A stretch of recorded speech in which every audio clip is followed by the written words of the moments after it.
Oh my God, what is that? I've broken it.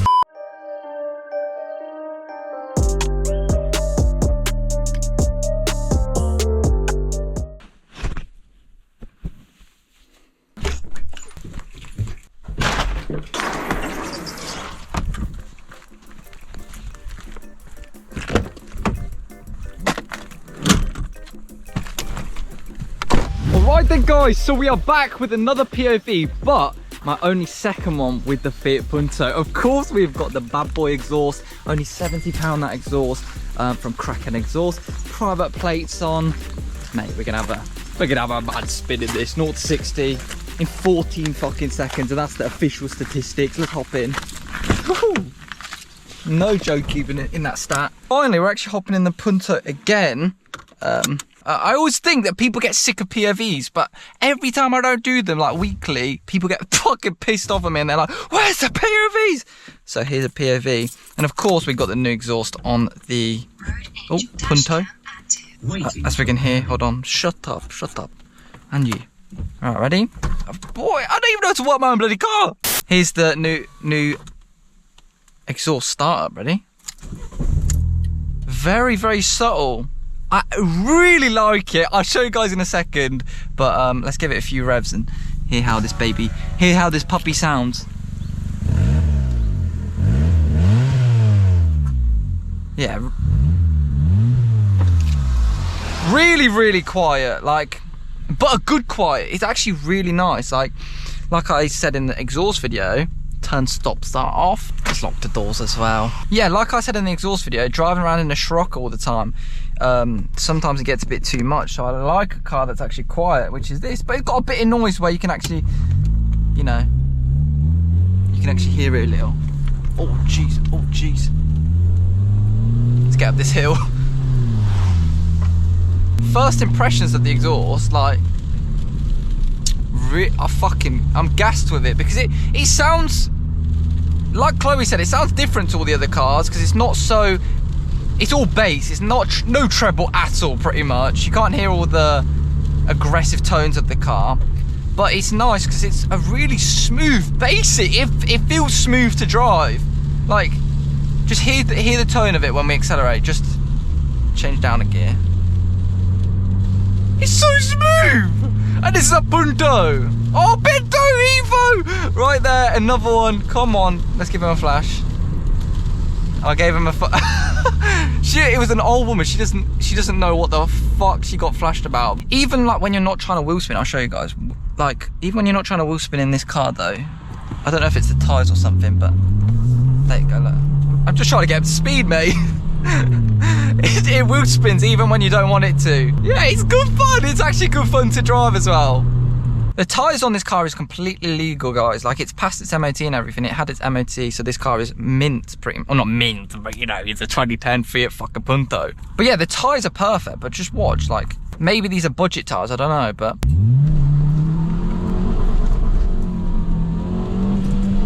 Fucking hell, did you see how... The wheel was turned that way. Now guys, just like usual, before the video starts, I want to say a massive thank you to the sponsor of today's video, Car Vertical. If it wasn't for companies such as Car Vertical, I wouldn't be able to do videos like this and do YouTube full time for a living and make videos for you guys. And if you support me, support these companies, they are beautiful. Car Vertical is actually a used car history checker that scans through an entire car's history, like this Fiat Punto, and tells you every piece of information that you need to know about this. It even shows you past MOT advisories or failures. It is insane the detail that this drags out of cars. Now then, for example, if you're on the used car market for a Suzuki Swift, if you find one on Auto Trader or at a dealership or anywhere else, you get the registration or VIN number from that car, put it through Car Vertical, and it will produce you a report. Here is actually a report for a Suzuki Swift I found online, and as we can see so far, it has got a green tick saying that there's been no mileage fraud disclosed by the report. If we scroll down, we can actually see a very simple mileage graph to show us that the mileage hasn't been tampered with. If there was a dip in it, we could see that the mileage has actually been rolled back to make it appear to have less miles on than it actually does. We can also see that this vehicle is not wanted as stolen. Car Vertical is super in detail and checks all of these different countries' databases to make sure it's not wanted stolen in any of these countries either. We can also see that it's not recorded to have any outstanding finance, which is good. However, unfortunately, it says that this vehicle was damaged. If we actually scroll down, we can see where the damage was reported, estimate repair costs. Car Vertical is super in detail and shows you pictures collected from car auction sites and other sources of the car and the damage that was caused. And that is a pretty serious accident that may lead to further repair costs down the line for you. So this car would not be the car to go for. Now, if you guys are at all interested, click the link in the description for an automatic 10% off, or use my discount code, the OtherStuff10, for 10% off as well. Anyway, let's carry on with the POV. Let's go from here. Listen to that roar. It's just a nice little rumble. This car has been so good to me though, guys. Like literally, I've had zero problems with it, except for maybe the bloody top mount.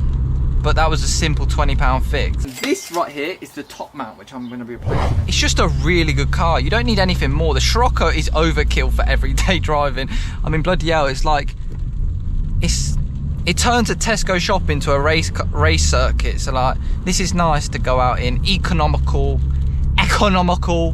whatever you prefer. I prefer economical because it sounds a bit more intense and stuff. But yeah. Thank you, mate. I really like this car though. Like, people like something like a Citroen C1. Like, I have major respect for these cars because they're not overkill. And also, you never get caught speeding in them. Never. There's no chance whatsoever. Oh, my dash cam saved that clip. It wanted to save it for later. But yeah, guys, I want to get this car stage 1 tuned and get some pops and bangs on this bad boy. I want to get some pops and bangs on this, but not like massively bad that I blow the engine up. But just so there's a little bit more drama. But no, it's actually a really good car to drive. You don't need any other car than this. So look, mate, and it's on coilovers as well, so it just works a little bit. Handles nicely. Bruv, it's everything you could want. Except for it being slow, of course. If it had a little bit more punch in, this is how bad this car is. Well, I'm getting my girlfriend's Citroen C1. It's quick. It feels rapid to me after hopping in this. The Citroen C1 is so punchy. Like, if I put my foot down here, you can't really feel it or anything. This is like perfect weather for me. I hated the hot weather. Right, let's turn in here. Turn in here. I wonder what the stage 1 will do to this car though. Wow, there you go. Alright, let's hear this exhaust now. We've got some nice little curvy roads, but it's looking over a hill. I don't know if you guys can see how high we are. Probably not. So we'll take it easy with these shoddy tyres.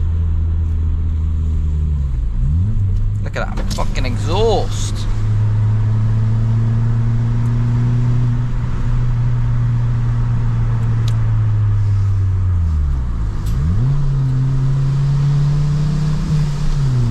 Jeez, I almost redlined it there. Oh, it's such a good car. Good car. Good car. 50. Do you see what I mean? See, I was downhill and it still took us years to flip and get to 50. Can't say this these cars the most comfortable with these coilovers.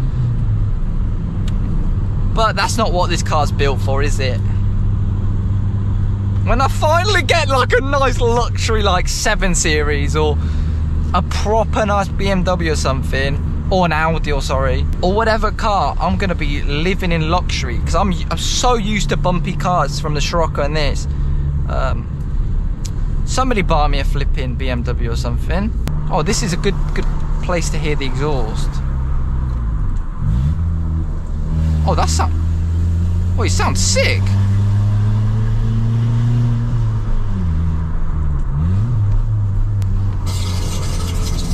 What is... Oh my God, what is that? I've broken it.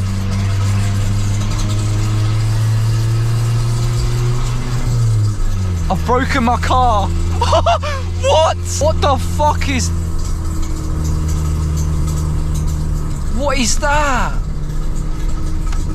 I've got to pull over and see what that is. What is... Oh my God, have I broken my car? Oh my God, what is...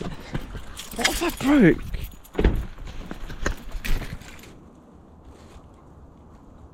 What is... I literally don't know. Oh shit. The fucking pipe's come out. Oh my God.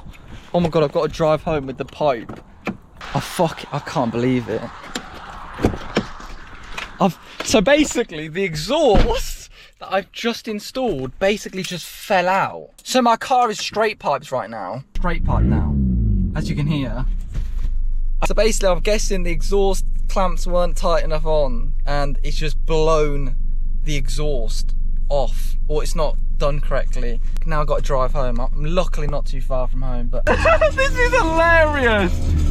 Listen to that. Fucking hell.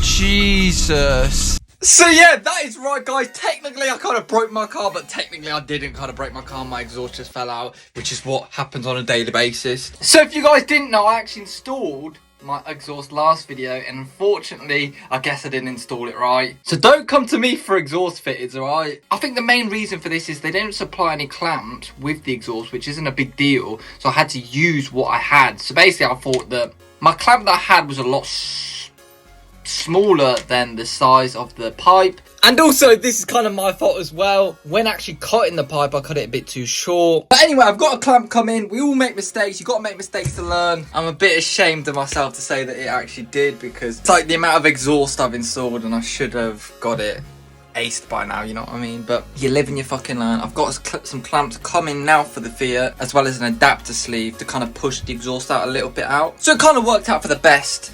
But unfortunately, that is the end of today's POV. Ended in quite a funny way. I honestly enjoyed it. Going through my village with my exhaust as loud as possible and rattling like fucking hell. Oh, it's funny, it's funny. But anyway, guys, follow me on Instagram at OtherStuff. Subscribe if you are new. And I'll see you faces in my next video. Wow.